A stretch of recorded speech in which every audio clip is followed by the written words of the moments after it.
Yeni bir videodan herkese merhaba dostlar. Benden uzun zamandan beri beklenen bir video ile karşınızdayım. Bu videoda başlıktan da gördüğünüz gibi ikinci el bir iPhone alırken dikkat edilmesi gereken noktalar neler? Bunlardan bahsedeceğiz. Eğer bu videoyu beğenirseniz çok daha detaylı ve tüm telefonlar için ayrı bir video da yapacağım. Şimdi isterseniz birinci maddeyle başlayalım. Dostlar, kesinlikle ilk kontrol etmemiz gereken nokta cihazımızın herhangi bir iCloud kilidinin olup olmaması. Eğer telefonda bir iCloud kilidi varsa bu telefonu kesinlikle almamanız gerekiyor.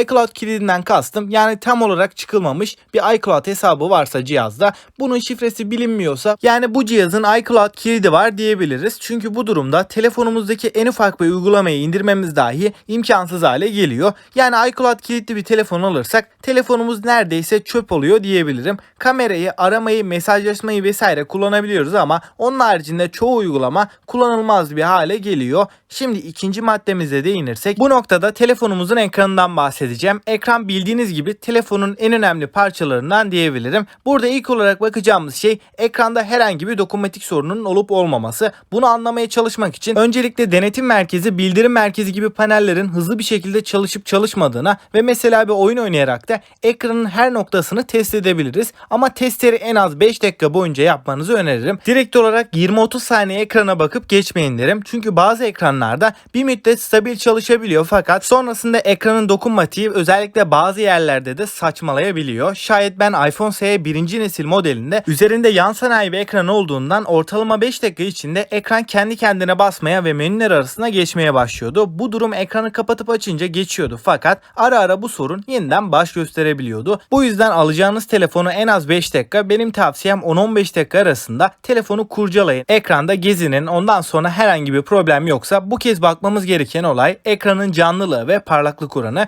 Dostlar, iPhone 6s ve üstü tüm cihazlarda parlaklık oranı güneş ışığı altında bizi çok fazla üzmeyecek seviyede. Özellikle beyaz tonlarda da sarıyı yakın gösterme olayının kesinlikle olmaması gerekiyor. Ek olarak bu konuda iPhone 11 ve üstü cihazlarda ekranımızın yan sanayi olup olmadığını öğrenebilmek için hakkında kısmında bunu görebiliyoruz. Ama maalesef ki iPhone 6s, 7, 8 gibi cihazlar kullanıyorsanız bunu dediğim diğer yöntemlerle anlayabiliyorsunuz. Şimdi 3. maddemize geçtiğimiz zaman bu kısımda telefonumuzun pili ve pil sağlığından bahsedeceğiz. Bu kısımda yine telefonumuzdaki pilin orijinal olup olmaması çok önemli detaylar arasında. Açıkçası iPhone 11 ve üstü modellere bakıyorsanız ekranda olduğu gibi aynı şekilde pil içinde orijinal olup olmadığına dair bir uyarıyı ayarlar kısmında alabiliyoruz. Fakat iPhone 11'in altındaki cihazlarda bunu anlayamadığımızdan ya cihazın içini açmamız gerekiyor ya da satıcının bunu bize söylemesi gerekiyor. Bunun dışında pil sağlığı ile ilgili bahsedebileceğim bir diğer noktada pil sağlığının bence %85 seviyesinin altındaysa o telefonu tercih etmeyin derim. Ama gerçekten uygun bir fiyata bulduysanız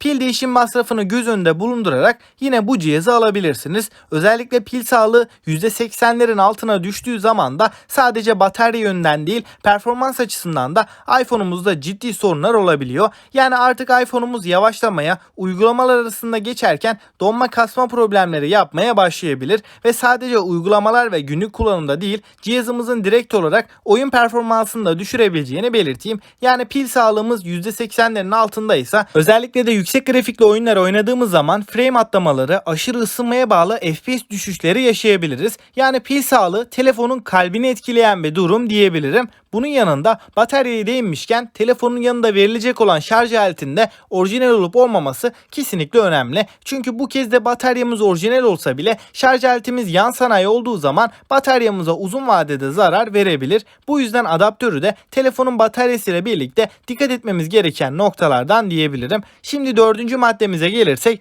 iPhone'umuzun kozmetik durumundan bahsedeceğim. Hani bunda ne var? Dış görünüşü çok önemsemiyorum diyebilirsiniz ama olay sadece bununla kalmıyor. Özellikle ince kasaya sahip olan iPhone 6s, 7, 8 gibi modellerde alınmış sert darbeler şimdi olmasa bile ilerleyen zamanlarda bize sorun çıkartabilir. Yani dostlar, sadece dış görünüş açısından değil telefonun yıpranma detayını da veren bir özellik diyebilirim. Örneğin hoparlör tarafına alınmış büyük bir darbenin olduğunu düşündüğümüz zaman telefonun hoparlöründe bir sorun görebiliriz. Bunun dışında ekrana alınmış bir darbede şu anda bir sorun olmasa da ilerleyen dönemlerde ölü piksel veya renk atması, çatlak varsa çatlağın büyümesi gibi sorunlara da yol açabilir. Yani mümkünse kozmetik açıdan cihazın donanım tarafına zarar gelmemesi çözülememiş olan kasanın çevresindeki ufak kusurlar göz ardı edilebilir ama az önce bahsettiğim sorunlar kesinlikle olacak diye bir şey de yok. Bunlar sadece olabilme ihtimali olan senaryolar diyebiliriz. Ek olarak alt taraftaki vidalar bölümünün de kesinlikle kontrol edilmesi gerektiğini söyleyeyim. Yani bu vidalarda herhangi bir oyulma, yıpranma veya biraz yamuk duruyorsa bu da cihazın içinin açıldığını gösteriyor. Yani büyük ihtimalle cihazımızın tamir gördüğünü de söyleyebiliriz. 5. ve son maddeye değindiğimiz zaman da telefonumuzun kablosuz bağlantıları ve parmak izi Face ID gibi özelliklerinden bahsedeceğiz. Tabii ki telefonu almadan önce bunları herhangi bir Wi-Fi ağına bağlanarak da test edebilirsiniz. Bunun yanında Bluetooth bir cihazınız varsa o cihazı da yanınıza getirerek hızlıca testini gerçekleştirebilirsiniz ve biraz uzaklaşıp yakınlaşarak çekim gücünü